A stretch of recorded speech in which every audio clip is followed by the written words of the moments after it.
farmacéutico es uno de los lobbies más influyentes del mundo.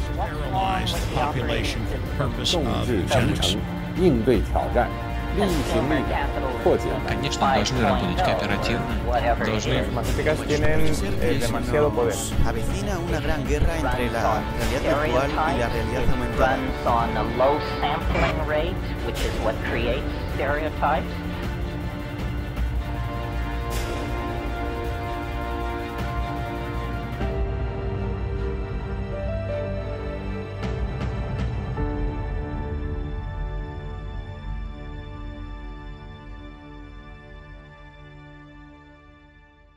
Bienvenidos a esta nueva edición de Humo y Espejos.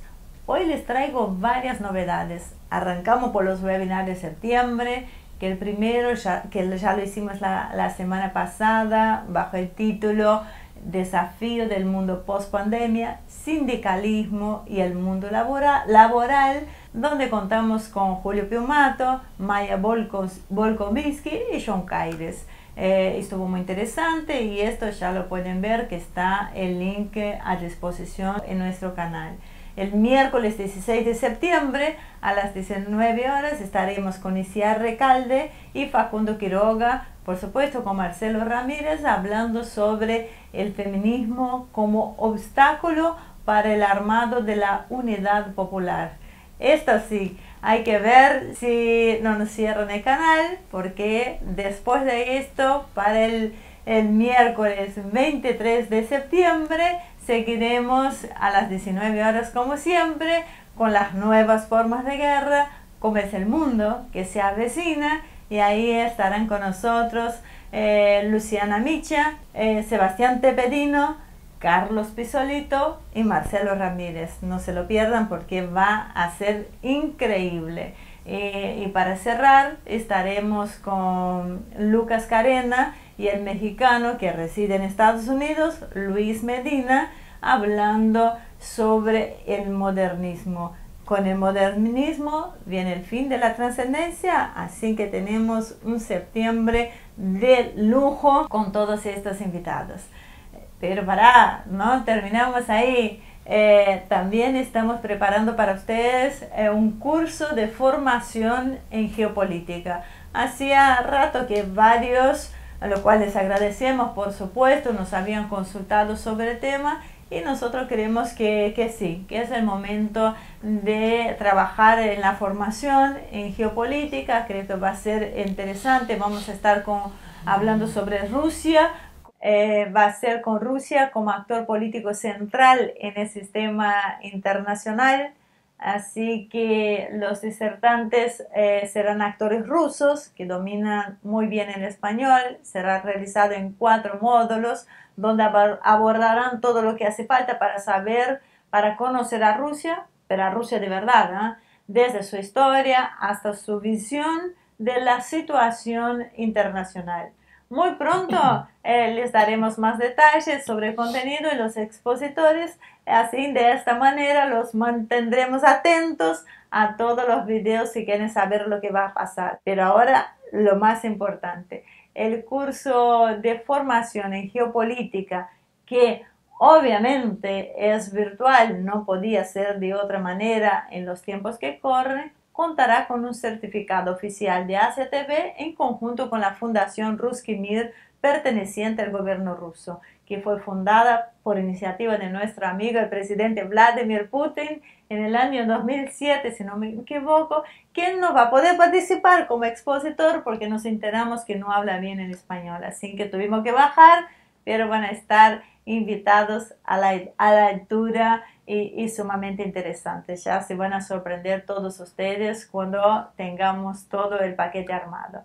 Obviamente, para la formación en geopolítica uno no puede basarse en un solo país, así que este será el primero nomás y la idea es ir avanzando con varios durante todo el año, con los países, con los diferentes temas. Muy bien, y hoy voy a aprovechar para agradecer a los patrocinadores en Patreon. Tuve que grabar 2 o 3 veces porque no me salía uno de los apellidos, pero bueno, espero que se entienda que el agradecimiento va de corazón realmente. Alberto Ugalde Escudero, a René Martínez, Paco Yedid, Bianca Castaño, Sandoval y Algulen. Así que estos son los capos que nos están bancando ahí desde un principio en Patreon y de verdad les agradecemos muchísimo. También Manuel Máximo Cruz, que hace un aporte mensual en nuestra cuenta bancaria y no tiene idea de lo importante y de lo que significa para nosotros, así que todo aporte es más que bienvenido. Lo mismo los que hicieron, que colaboraron por única vez cuando tuvieron la posibilidad de, como dije antes, les agradecemos de corazón. Estamos hablando de Ana María Quiroga, César David Castro y Gabriel Antonio Carrizo. La verdad, cada uno en su momento llegó en el momento justito. Así que muchísimas gracias, gracias por creer en nosotros, apostar en nosotros y esperamos estar a la altura de responder a ustedes. Así que ustedes saben lo que cuesta alimentar a Fiona, saben lo que cuesta una bolsa de alimento balanceado por mes, ni hablar de lo que nos roba. Bueno, así de tanto es lo que digo que es importante que ustedes estén acá. Aquí para alimentar este monstruo, esta belleza que tenemos al lado. Bueno, dejando los avisos parroquiales y todos los agradecimientos, vamos al tema que nos convoca hoy. Revolución de color en Bielorrusia contra Rusia, Navalny y el Nord Stream 2. Un poco larguita mi presentación hoy, Ramírez. Creo que se durmió la mitad. Y Facu Yedi fue uno de los responsables de haberlo grabado 15 veces esto porque no salía el apellido, estaba empecinada en cambiarlo y lo decía una y otra vez mal y volvíamos a grabarlo. Pero bueno, creo que... Pero Facundo, ahí estás presente y estos dos coroneles conspiradores también, de corazón, muchísimas gracias por la preocupación y por estar ahí fiel a nosotros. Y apellido tipo González Pérez son bienvenidos. Sí, todo, cualquier apellido, no hay problema, no hacemos discriminación de ninguna manera. Calentito el tema en Bielorrusia, ¿no? Acá vemos Sí. que yo he visto en los noticieros cómo se están ocupando del tema, cómo hablan, cómo toman posiciones. Es un chiste, porque Sí. la verdad de que Facu, no, lo grabamos 800 veces, pero es un chiste. Dejate de mandarme al frente, yo hablo de los medios que se están ocupando del tema de Bielorrusia. Se están ocupando obviamente para generar un clima de... Esto es algo que ya vimos mil veces, ¿no? Es el clima de, bueno, el dictador y el pueblo que se rebela y sale.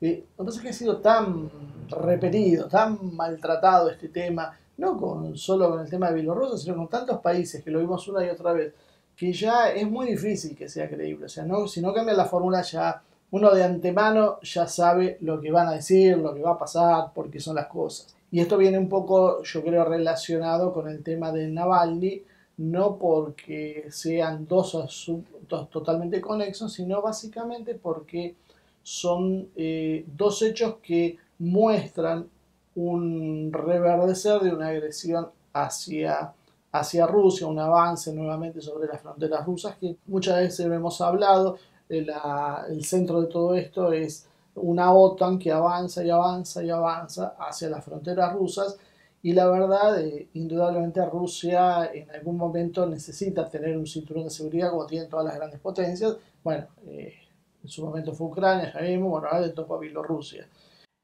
Bueno, vayamos ordenando la charla entonces. Empezamos por el comienzo. Decime cuál es el origen de Bielorrusia.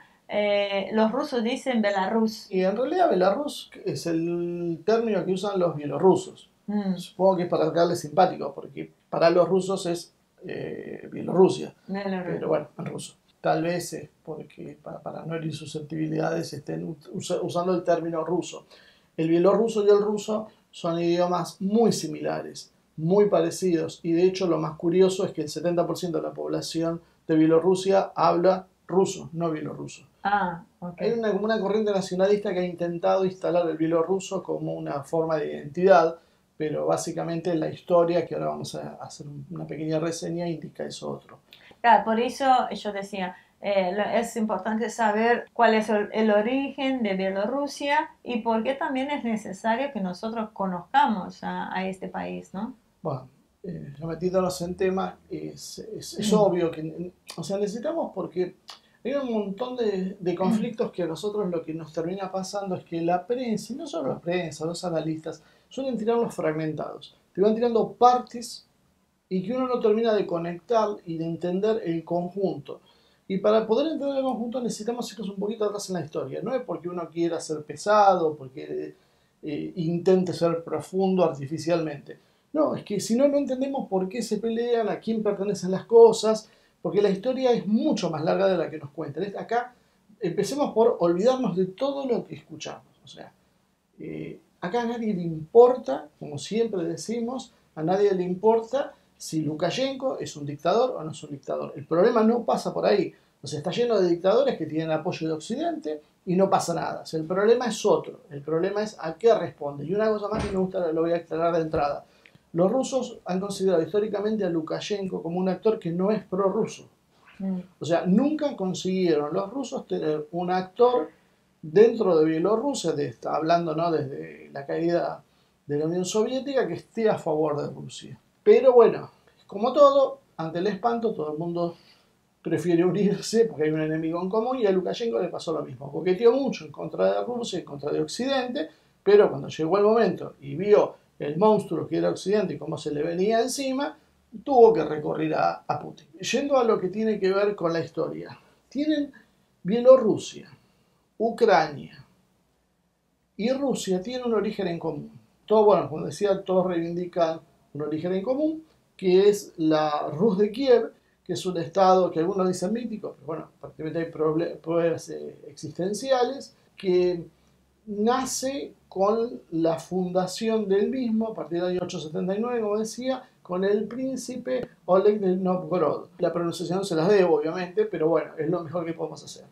Este príncipe era de origen varego. Varego eran los vikingos que habían incursionado. Los vikingos no se han limitado a incursionar en el norte de Europa, en Inglaterra, como nos han mostrado algunas series conocidas, sino han abarcado un territorio muy extenso. Entre esos, esta parte de Europa central, Europa oriental, donde algunos se establecieron. Esos fueron los famosos varegos, que aparentemente, según nos cuenta la historia, son los que han fundado esa Rus de Kiev. La segunda parte, el segundo hito importante para tener en cuenta, es la fundación exactamente de, más que la fundación, podemos decir, el acercamiento al cristianismo ortodoxo. Estos varegos, que eran paganos, y los eslavos que luego fueron asentándose en el territorio, se convierten al cristianismo de la mano de Vladimiro I, que se casa con una princesa bizantina. Según cuentan las crónicas de la época, Vladimiro tenía una profunda admiración por Constantinopla. Constantinopla era la capital del Imperio Romano, acuérdense, se había dividido entre Oriente y Occidente. Esa bifurcación de la historia va a hacer que lo que más tarde va a ser Rusia, Ucrania y Bielorrusia tengan un origen ortodoxo. Después, bueno, por otras cuestiones, Polonia se vuelca al catolicismo, básicamente. Pero el reconocimiento, el origen de ahí empieza a surgir de ese mismo lugar. Lo interesante de esto, entonces, es que se convierte al cristianismo y a partir de ahí se predica el cristianismo de rito oriental en todo lo que es el mundo eslavo, y se produce la expansión hacia oriente del cristianismo. Eso es importante porque estos eslavos orientales luego van a ser invadidos por los mongoles. Esto va a producir que Novgorod se vaya separando de la Rus de Kiev y Bielorrusia se transforme en lo que después fue el Principado de Polans, que resiste esta invasión mongola. Si bien no la puede repeler, sí permanecen en el territorio sin irse, y luego se incorporan al Gran Ducado de Lituania. Todo esto sigue pareciendo muy lejano. Ahora vamos a ver por qué lo estoy diciendo. Las casas reales del Ducado de Polonia y de Lituania, que no era la Lituania chiquitita que conocemos ahora, sino era algo influyente, se unen y forman con el Principado de Polans, que era lo que hoy es Bielorrusia, lo que después se conoció como la Mancomunidad Polaco-Lituana. Esto fue alrededor del año 1569. Allí es donde se produce esta Mancomunidad Polaco-Lituana, que va a ser un actor importante de la época. Rusia, que en ese momento ya era un zarato, ya teníamos un zar, empezaba a tener la concepción de imperio, pretende recuperar las tierras que eran de Bielorrusia y de Ucrania, que habían quedado en manos de Polonia. Ahí empezamos a ver cómo emergen dos grandes potencias, Rusia, Polonia. Después a esto se sumará Prusia y se sumará otro actor importante, que es el Imperio Sueco. Bielorrusia, que se lo conocía también como la Rutena Blanca, un nombre que compartía Rutena con Ucrania, forma una unidad y pertenece a lo que iba a ser Polonia, que era una potencia católica. Polonia lo que intenta es llevar el catolicismo a las tierras de Bielorrusia, y lo que logra en cierta medida es que la jerarquía, la gente de la nobleza se transformen en cristianos católicos, mientras que el pueblo seguía siendo cristiano ortodoxo. Entonces ahí vemos ya un par de cosas que están en juego. Son eslavos orientales que tienen divisiones entre ellos y que a la vez tienen diferencias religiosas entre ellas. Polonia luego se va a enfrentar con Rusia, se va a enfrentar con el Imperio Sueco y con Prusia. Termina por perder esa guerra y se fractura Polonia. Los territorios son absorbidos por Prusia, por Polonia y por Rusia. Ubiquémonos, vamos a ir viendo los mapas mientras tanto para que se entienda lo que estoy diciendo. Acá está Bielorrusia, una parte va para Polonia, una parte va para Rusia, otra parte va para Prusia. Y esto se va a dar porque hay algunas sublevaciones, intentos de recuperarse, pero básicamente la capacidad militar después de Rusia y de las otras potencias logran que la situación llegue hasta el siglo XX. Entonces Alemania anexa estos territorios, como ya hemos dicho, y firman el Tratado de Brest-Litovsk con la Unión Soviética. Se reparten definitivamente luego los territorios polacos. Cuando está a punto de comenzar la Primera Guerra Mundial, Polonia vuelve a resurgir. Esta vez ya viene de la mano de las potencias occidentales que necesitaban generar un Estado, porque esto tenía mucho que ver con la contención a lo que era Rusia, que ya en ese momento se había transformado en la Unión Soviética.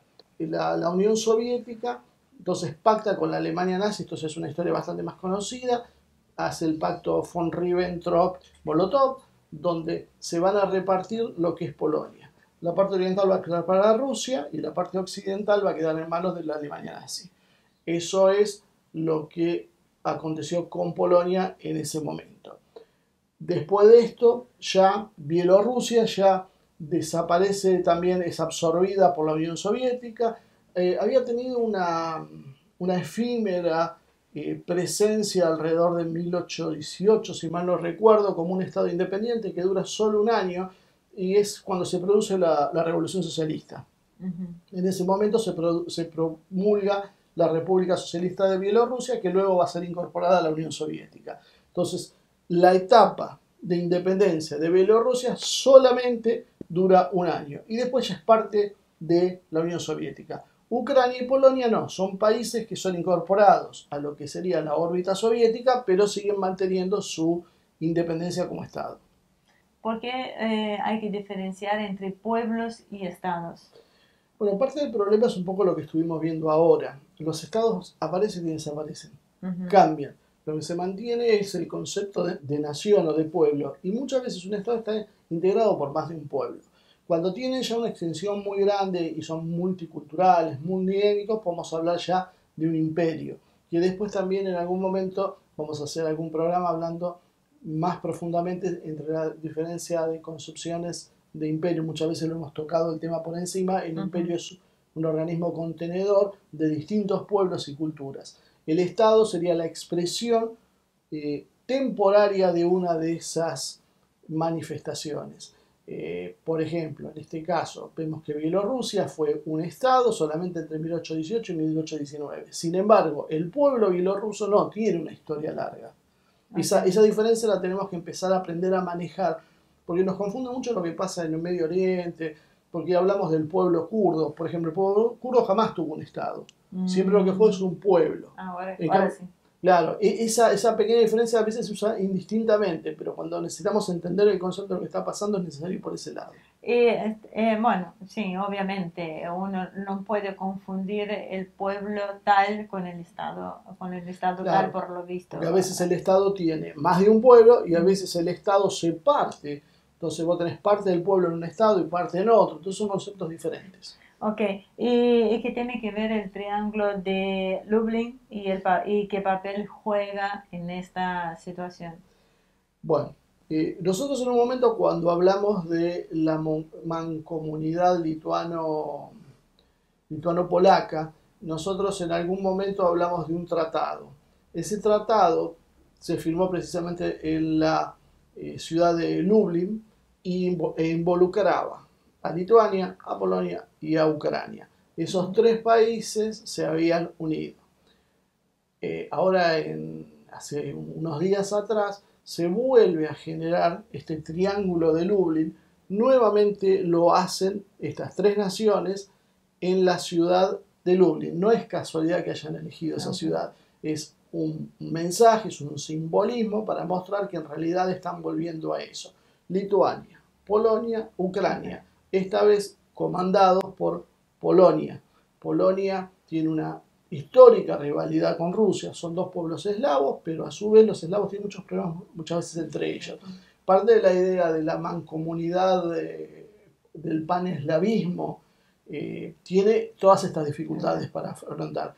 E inclusive hay un problema religioso. En Ucrania también lo vemos. En Ucrania tenemos una parte que es occidental católica y otra parte que es oriental. Entonces, lo que Polonia está intentando es formar un triángulo para acorralar a Bielorrusia. Según dicen algunos autores rusos, lo que Polonia está buscando en el fondo es incorporar a Bielorrusia a sus territorios. Por otro lado, hay otros que dicen que Polonia en realidad lo que está anticipándose es a la jugada de Rusia de incorporar a Bielorrusia a Rusia. Entonces, ¿cuál es el problema? ¿Qué es Bielorrusia? Por eso hablamos un poco de la historia. Bielorrusia a lo largo de la historia fue parte de unos y de otros. Nunca fue algo propio, sí tuvo una identidad y tiene una cultura que es muy semejante a la rusa, más que a la polaca. Sí, ahora en Rusia pasó el tema de Navalny. O sea, ¿qué es lo que pasó ahí? ¿Y qué tiene que ver eso, o si es que tiene que ver con Bielorrusia? Bueno, esto tiene que ver un poco en esta ofensiva que estamos hablando. Svetlana Tikhanovskaya, o algo así. Sos peor que yo. Yo por lo menos lo leo. Sería, no, pero leyéndolo es difícil. Svetlana Georgieva. No va. Es un trabalengua. Okay. ¿Quién es Svetlana? Ok, vamos por el nombre de pila. Svetlana es la que ha jugado las elecciones en contra de Lukashenko. Lukashenko viene ganando de 1994 las elecciones. Lukashenko en 1994, cuando se produce la separación, porque de lo que era la Unión Soviética, hay un intermedio que pasan a ser la Comunidad de Estados Independientes. Y después de eso, la disolución total. Entonces ahí es donde nace Bielorrusia como identidad separada, empieza a ser un Estado independiente. Lukashenko va a las elecciones y gana las elecciones. Lukashenko tiene la particularidad de haber conservado mucho de lo que tenía que ver con el Estado soviético. La forma política, la administración. Bielorrusia no sufrió el desastre que sufrió Rusia. Entonces Bielorrusia ha tenido, y es una cosa que esto se acuerda mucho a las primaveras árabes, porque las primaveras árabes, los países que fueron golpeados, precisamente eran los países que económicamente estaban mejor. Bielorrusia, la otra vez lo dijo Lukashenko, y creo que tiene razón, ¿no? Es un lugar, dice, donde no vamos a vivir con grandes lujos, pero acá nadie pasa necesidades. Entonces, el problema viene es que Lukashenko no es un líder al gusto occidental. ¿Por qué? Porque tiene relaciones estrechas con Rusia, por todo lo que estuvimos viendo, más allá de él no ser prorruso, pero por otro lado, porque Lukashenko tiene un estilo autoritario de conducción. Los rusos, los bielorrusos, coinciden en lo mismo, y otros no lo quieren decir, pero en general pasa esto muy a menudo. Se necesita un líder fuerte. No hay espacio en un pueblo eslavo para un líder débil. Entonces Lukashenko cumple con eso. y lo cumple dando satisfacciones a su pueblo. O sea, no nos gustaría nosotros, occidentales, con nuestra forma de ver el mundo, lo que hace Lukashenko porque nos parecería una dictadura. Pero hay que reconocerle que los resultados económicos han sido muy buenos. Lo mismo que pasaba con Hussein, o lo mismo que pasaba con, ¿cómo se llama? El líder libio Muammar Gaddafi. Este es un tema, no te voy a sacar de contexto, pero en que algún momento me gustaría hablar, porque se habla, porque yo creo que hay una diferencia entre dictador y tirano. Sí, dictador, alguna vez creo que lo tocamos. Dictador es un nombre tomado de la antigua Roma, donde era alguien que en situaciones excepcionales tomaba el conjunto del poder público en favor suyo, ante una situación de crisis, podía ser una pandemia, una invasión, una amenaza que podía en peligro el orden público, entonces asumía la totalidad del poder. El tirano era lo mismo, pero en vez de hacerlo en beneficio de su pueblo, lo hacía en beneficio personal y esclavizaba a su pueblo, lo maltrataba. Bueno, en el caso lo que estamos hablando, puede ser, sí, de un término dictador clásico, que no es lo mismo que un tirano. Un tirano puede tener otra forma. Entonces, ahí vemos otra de las confusiones, que parece todo lo mismo, pero después no es todo lo mismo. Entonces, los bielorrusos que tenían un líder con ese corte. Lukashenko fue ganando todas las elecciones de ese momento hasta ahora. Y las gana en general por un amplísimo margen. La última elección, que es la que trae el problema, las gana con el 80%. Y Svetlana saca un porcentaje que es mínimo, pero sin embargo, inmediatamente fuga a Lituania. Volvamos a acordarnos del triángulo que estábamos hablando, Lituania, Ucrania, Polonia, y desde Lituania denuncia el fraude. Yo creo que los analistas más o menos más serios que conocen el tema dicen, puede ser que haya habido algún voto de más, nadie pone las manos en el fuego, no hay elecciones limpias en serio en ninguna parte del mundo, siempre hay un acomodamiento de las cosas, lo vimos en Estados Unidos cuando Bush le gana al Gore, que roba el estado de Florida, cuando Bernie Sanders le roban las elecciones internas. Estas cosas pasan en todos lados. Lo que pasa es que hay una particularidad de Occidente que solo la ve cuando es en otro lado. Cuando son propias no las ve. Entonces puede ser, pero lo que todo el mundo duda es que alguien desconocido, una chica joven, creo que el marido es un bloguero, un youtuber, haya tenido la capacidad de ganarle a Lukashenko. O sea, eso creo que está fuera de discusión. O sea, Lukashenko pudo haber inflado los números, los pudo haber inflado. Perdió las elecciones, probablemente no perdió las elecciones. Entonces, ¿qué pasa? Ahí viene el mecanismo de la revolución de color. Ahí pasa que ahí viene la sororidad de los tiempos que corren, de que, o sea, no sé, yo no sé si ya tiene lo acusaron razón. de misógino. Claro, bueno, yo no sé si no tiene razón Lukashenko cuando dice que no están preparados para ser gobernados por una mujer. O sea, hay que ver el contexto. Hay que ver el contexto, no es por una mujer, por esta mujer, que no es lo mismo que una mujer. Porque la historia de los países eslavos también ha tenido grandes mujeres. Catalina II, por ejemplo, de Rusia, que fue una arquitecta del Imperio Ruso. El problema acá no lo tenés en que sea mujer, lo que tenés es una chica muy joven, sin antecedentes, que llega de la nada. Llega de la nada y ahora Lukashenko sacó unas grabaciones de una conversación donde se planteaba que en realidad esto era algo armado. Lo que aparentemente está pasando es que esto es algo que está instigado desde Polonia, en conjunto con Lituania y Ucrania, contra Bielorrusia, con el objetivo de golpear a Rusia, con el apoyo de la OTAN. O sea, la OTAN diagrama la operación, pero en realidad la que la ejecuta es Polonia. La OTAN no pone los pies en el barro, no se ensucia, no asume compromiso, salvo lo que era obvio y evidente. En cuanto se produce todo esto, empiezan los llamados a las democracias, a respetar, a justificar las manifestaciones, a exagerar las represiones. Volvemos como con lo que siempre hablamos, o sea, esto pasa en todos lados. Uno agarra a la policía francesa como reprimía a los chalecos amarillos y podríamos decir el dictador Macron, el sangriento régimen francés. No, nadie dijo, bueno, por ahí se excedió, pero se relativizaba. En Ucrania se lee con otra lupa, se miran los detalles. Entonces, lo que acá en el fondo hay es eso. ¿Y por qué entonces lo preguntabas Navalny? Porque en medio de este contexto aparece otro problema. Un opositor ruso, Navalny, es envenenado. Nadie sabe exactamente qué fue lo que pasó. Estaba en un avión, empezó a descomponerse, a descompensarse, lo internan las autoridades rusas, aparentemente sufría un trastorno metabólico, no lograban identificar exactamente qué es lo que pasaba, los familiares piden que vaya a Alemania. Navalny, el gobierno ruso cede en este pedido, lo mandan a Alemania.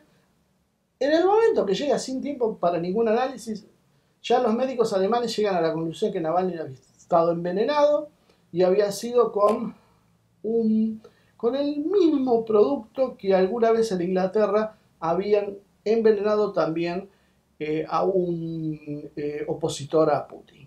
Ahora, el problema es que Navalny no representaba ninguna amenaza para Putin.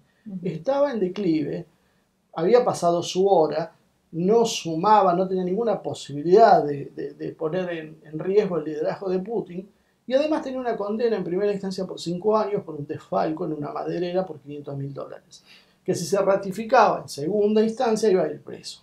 Y ahora cuando grabamos estos temas, este programa, este video, Lavrov estaba diciendo que están notando que el círculo íntimo de Navalny está viajando a Alemania. Y eso es un movimiento extraño. ¿Qué es lo que pasa? Entonces ahí volvemos de vuelta para atrás. ¿A quién le convenía, y esto me hace acordar algunos casos que tuvimos en la Argentina, a quién le convenía dejar fuera de carrera a Navalny? A Putin. A Putin no le sumaba nada, sabía que iba a pasar esto, y menos envenenarlo. Claro. Una cosa que dicen los rusos, que lo dicen un poco a tono de broma, parece que los químicos rusos son los peores del mundo, porque cada vez que intentan asesinar a alguien nunca lo terminan matando. O sea, seamos serios. Viene la KGB en su momento, entre paréntesis, Bielorrusia sigue llamándose KGB, Servicio de Seguridad. ¿Sí? Ni eso cambiaron. Y claro, Rusia es una hiperpotencia mundial, heredera de la Unión Soviética. ¿Cómo no va a poder envenenar a alguien si quiere? Claro. Básicamente no durarías un suspiro si ellos quieren en serio. Pues parece que fallan siempre y justo con los líderes opositores bancados por Occidente, claro, que después se recuperan. Porque Navalny, bueno, no sé, que está fuera de peligro ya está confirmado, lo que no sé, algunos dicen que ya está lo más bien, otros dicen que no, que están exagerando las noticias, pero básicamente pasa eso. Y acá nos metemos en un problema anexo. Merkel salió y condenó la presión pública, los medios, todos hablaron porque tiraron la versión del envenenamiento, adversario de Putin, y se cerró la discusión, ya está. Los rusos decían, pero ¿cómo? Si fue el Novichok, el producto este que dicen los alemanes que utilizaron, es un producto que si se trata con una atropina, lo que se produce es un agravamiento del cuadro. De fósforo o algo. Claro, es para órganos fosforados la atropina, no para este producto en especial. Entonces está contraindicado. Y sin embargo los médicos alemanes aseguran haberlo tratado con este tratamiento para este mediante y haber tenido buenos resultados, lo cual para los rusos es una obvia mentira porque jamás lo podían haber conseguido. ¿Por qué hacen estas desprolijidades? La verdad, eso es una cosa que a veces no entiendo. ¿Por qué no buscan algo más simple y por qué se meten en cosas tan complejas? Pero lo que termina pasando con esto entonces es que la fuerzan a Merkel a salir y decir, bueno, vamos a poner en entredicho lo que está pasando con Rusia. Rusia no puede hacer estas cosas. Obviamente los rusos se ofenden, contestan de la misma manera, no tienen por qué dar explicaciones, porque esto es toda una cosa fraguada. Y ahí es donde se hace la luz. Merkel dice, de todas formas, el Nord Stream 2 va a seguir adelante. Es un problema separado, pues un problema de la Unión Europea, no es un tema de Alemania, así que más allá de lo que quiera Alemania, el gasoducto es necesario. Entonces ahí empezamos a ver la puntita de la luz. Claro, de qué es lo que sucede en realidad, de qué tiene que ver y qué relación tiene con el gasoducto. Claro, ¿qué es el Nord Stream 2? Claro. Es un gasoducto que entraría por debajo del mar Báltico hacia Alemania. ¿Y quiénes se oponían a esto? ¿Quiénes no querían? Gas barato ruso. Bueno, tenés las empresas occidentales que le estaban vendiendo gas licuado, que es más caro que el gas que proveía Rusia, pero ¿quiénes son los que en Alemania alzan la voz?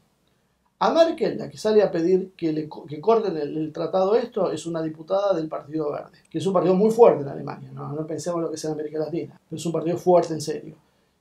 Y en los últimos años, quienes más se opusieron al Nord Stream 2, básicamente eran los grupos ecologistas. Curioso, ¿no? Porque los grupos ecologistas nos dicen, usemos combustible, nafta, el gas es más ecológico, deja menos residuos, qué sé yo, pero bueno, en este caso parece que el gas ruso no es de lo más ecológico que queríamos, entonces ellos se oponían a la obra. Rusia, y acá es donde se conecta con el resto, lo hace viendo en el mapa. Ustedes pueden ver que por donde va el gasoducto es por debajo del mar Báltico. ¿Por qué? Porque hay un cinturón de los países bálticos, Lituania, Estonia, Letonia, que impide que pueda pasar por ahí. O sea, lo que hicieron fue bloquearon a Rusia geográficamente para que no pueda llegar a Alemania. Alemania quiere el gas barato. Rusia dice, ya encontré la solución, vamos por abajo del agua. Entonces, cuando hacen por abajo del agua, burlan este bloqueo que ahora el cual quieren seguir sumando a Bielorrusia. Ese es el sentido de ir cerrando un país, lo vas asfixiando. Y Rusia encuentra la vuelta por otro lado. Entonces ahí aparece mágicamente el envenenamiento de Navalny y la excusa para decir que no al Nord Stream 2. Entonces ahí es donde uno tiene que empezar a ver las cosas realmente. A Putin no le convenía, a Merkel no le convenía, pero Merkel sale a hablar porque es presionada por la prensa, porque es presionada por los opositores. Por eso tenemos esta campaña gigante de medios en contra de Putin, porque envenena a los opositores, porque eso es una práctica común de la política rusa, de envenenar a opositores. Y eso que están envenenando, eso se tiene que sancionar. ¿Y cómo se sanciona? Prohibiendo terminar ese gasoducto, que era la vieja idea que tenían hacía rato, que el mismo Trump había intentado más de una vez presionar a Europa para que no compren gas ruso. Lo de Trump era un poco más burdo, pero era mucho más lógico. Le decía, nosotros pagamos los gastos de defensa de la OTAN y ustedes van y le compran rusa a sus propios enemigos. Pero nos vienen a decir a nosotros que los defendamos con los rusos y ustedes le compran el gas. ¿Quién los entiende? Entonces páguense ustedes los gastos. Eso fue la respuesta de Trump. Bueno, parece que como Trump se decidió a desentenderse de muchas cosas, el estado profundo que uno ve tiene otros mecanismos de acción. Y esos otros mecanismos de acción son generar un golpe blando, una revolución de color en Bielorrusia, este envenenamiento de Navalny para golpear a Rusia, tener la excusa de cortar el gasoducto. Entonces todo en realidad se reduce a ese problema. Y cuando vemos lo que pasa en Siria, en Medio Oriente, volvemos de vuelta al tema de los gasoductos. Entonces, eso es uno de los grandes problemas a tener en cuenta. ¿Qué es lo que nos dicen los medios? ¿Qué es lo que pasa en realidad? Todo esto para llegar a un punto que lo tenemos clarito. Yo espero que los que nos están viendo ahora no estén tan relajados como Percy, que se durmió. Se ve que están muy cómodos, siéntose cómodos. Fiona también está ya. Así que a veces en adición hay que sacar algunos ronquidos. Tenemos algunos problemas. O hablas muy bien, que la gente entiende y se relaja, o hacer dormir a todo lo que estamos alrededor. Gracias. Me siento muy contenido. Pero estuvo muy interesante, Ramírez. Cualquier cosa, bueno, a la noche si no tienen sueño, les cuesta conciliar el sueño, en vez de probar con productos químicos, alguna cosa para dormir, ponen el programa. Es una... 10 minutos knockout. Exacto, pero rescato varias cosas interesantes. Sí. De todo lo que vos dijiste. Esto se llama bullying. No, de verdad. Sí. Y yo creo que tenemos que seguir atentamente lo que está pasando ahí por estos lados. Es que es muy serio el tema, sí. Porque Rusia marcó que es una línea roja y no va a dejar que pase lo que pasó en Ucrania. Se anticipó ya, Putin ofreció la disponibilidad de tropas a Lukashenko si necesitaba para controlar la situación. Claro. No hizo falta, parece que se están desinflando, pero desalentó cualquier intervención extranjera, porque hubo movimientos de tropas de la OTAN sobre Bielorrusia, o sea, de ahí a un golpe, a entrar por la fuerza, porque una vez que te instalaste y después hay que sacarlo. Y ahí estamos hablando de un enfrentamiento directo de la OTAN con Rusia. No es un tema menor. Entonces, lo que terminaron haciendo los rusos fue, está bien, Lukashenko no es el tipo que más nos gusta, tenemos muchos problemas con él, pero a Lukashenko no lo tocan. Lukashenko entendió que con Occidente no puede jugar porque después lo va a traicionar, porque le ha pasado a cada uno, porque en realidad los usan para después poner otro tipo de gente que hagan otras cosas. Entonces ahí tenemos ahora un acercamiento entre Rusia y Bielorrusia, impensado antes de la acción fallida de la revolución de color. Y yo creo que la revolución no se va a dar simplemente porque Rusia garantizó que no y porque Lukashenko aprendió de lo que pasó en otros países. Entonces no dejó que se instale la violencia, la reprimió a sangre y fuego, pero la reprimió y se acabó la historia. Esto también lo aprendió, y esto hay que recordar lo que pasó en Tiananmen en China, cuando fue en esa plaza. Los chinos con hubo toda miles de muertos. Pero los chinos, claro, dijeron, acá eso no pasa, al costo que sea.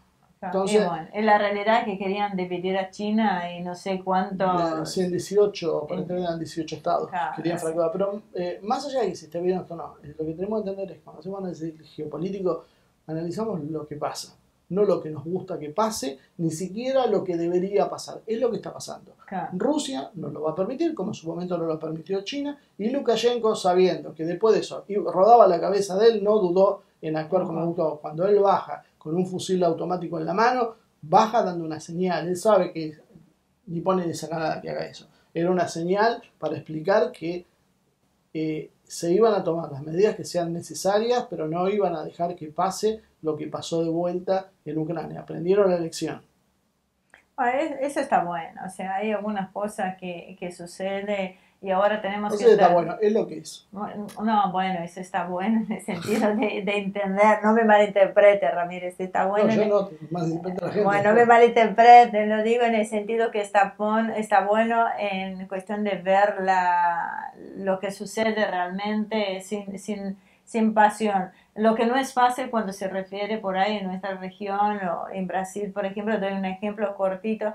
Yo escucho la radio de mi ciudad todas las mañanas tempranito cuando estoy planchando, así que, pero me gusta escuchar. Nada, no dije nada. Bueno, me gusta. No digo que no te guste escuchar. Okay, bueno. Es una cosa pasa muy de vez en cuando. Pero escucho toda la mañana, voy a nombrar. No, toda la mañana escucho, cuando estás planchando o cuando escuchas la radio, no me quedó claro.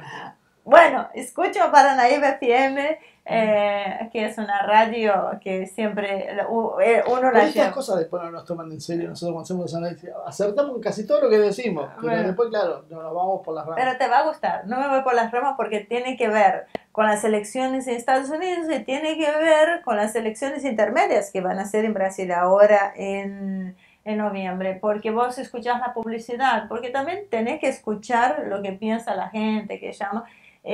Cómo están llamando a las mesarias para que vayan a cumplir con su función. ¿Qué es una mesaria? Mesaria es el que controla la mesa en la votación. ¿Cómo se dice acá? El presidente de mesa. El presidente de mesa. O los fiscales. Bueno, los fiscales de mesa. Las autoridades de mesa. Sí. Las autoridades de mesa. La publicidad es que pasan una voz de una persona mayor, paternal, diciendo, y las chicas que dicen, uy, no sé si voy a ir, todas mujeres, no sé si voy a ir, sí. Tengo miedo, y la voz paternal que dice, no, que vamos a tomar todo el protocolo. Pero ¿a qué voy? El que me llamó la atención es que, vos viste cómo es Brasil, la junta por ahí tiene un partido central, pero juega diferente en la municipal y todo. Entonces me llamó la atención que hay dos cosas novedosas en mi ciudad, que tiene 1 millón de habitantes nomás, que hay dos partidos nuevos. Uno que es el PL, que puede ser PL, Partido Liberal, cosa que es raro, que tiene 20.000... ¿Liberal o libertario? Liberal, decimos allá liberal. ¿Llegan a libertario todavía? No, tengo que verlo. Los tampona Bolsonaro. Tengo que verlo porque es la primera vez que lo escucho. Sí. PL, Partido Liberal. Van en la lista del intendente actual, a la cual yo respeto bastante. Y otro partido que es Partido da Mulher. O sea, es el partido feminista. Uno de cada 3 uberlandenses tiene que estar afiliado a ese partido por un tema nada más que de cupos. Bueno, porque si no les prohíben expresarse. No lo quiero aburrir con esto, pero es un tema que quiero que Marcelo que podamos tocar, que son las elecciones intermedias en Brasil, como viene a la mano con Bolsonaro, que lo tratamos un poquito, las elecciones en Estados Eso lo vamos Unidos. a tocar, pero también lo vamos a hablar en el webinar. Voy a investigar más sobre... no podía creer, el Partido da Mulher, es increíble. Después vos querés Así que está. nos censuren los programas, los algoritmos de Google, ya de YouTube, cuando aparece el programa nuestro al fondo. Ahí está. Así que Ramírez, muy interesante, muy instructivo. Vamos a seguir. Lukashenko, estamos, no sé si lo pueden ver, están desmayados. Es que hoy... Los dos están demasiado. Los dos, Fiona, de ahí. Así que, pero fue muy entretenido Sí, igual. se nota. Así que vamos a Después poner... pongan si fue tan aburrido, ¿no? Vamos a poner las pilas con todo lo que... Reconozco que fue medio denso la introducción, pero lo que quería era que se note, que se entienda el tema este de cómo arbitrariamente de golpe se dice, no sé, Rojava es un estado independiente, Cataluña, y después hay una historia que dice lo contrario, pero no importa, le acomodamos la historia y ya está. Porque ser independiente está bien, no importan las condiciones. Y casualmente siempre estas cosas pasan donde convienen. Exacto. Así que bueno, nos vemos en el próximo, nos vemos el miércoles en el webinar con Lisiar Recalde, Facundo Quiroga, que promete. Y vamos a hablar de estos temas. Voy a buscar ese Por tema. eso, llévate ese tema que va a ser muy interesante. Así que bueno, los esperamos el próximo miércoles a las 19 horas acá en el canal de Asia TV. Así que vamos a estar trabajando sobre ese tema. Muchísimas gracias por acompañarnos. Todos los agradecimientos los hice a un principio. Como siempre pedimos que sigan colaborando con nosotros de la manera que puedan, compartiendo el contenido con recursos. Estamos ahí a disposición de ustedes. Recuerden, dar like, suscribirse y apretar la campanita para que ustedes sepan cuándo va a ser el próximo contenido que vamos a estar preparando con mucho gusto para ustedes. Nos vemos en la próxima edición de Humo y Espejos.